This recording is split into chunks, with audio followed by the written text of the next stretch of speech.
This is indeed a great day for all of us to be here, and a great day to be celebrating the refurbishment of our business and nursing building on the campus of Anoka-Ramsey Community College.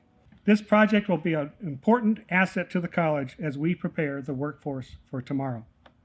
In Minnesota, we have both educational and health inequities.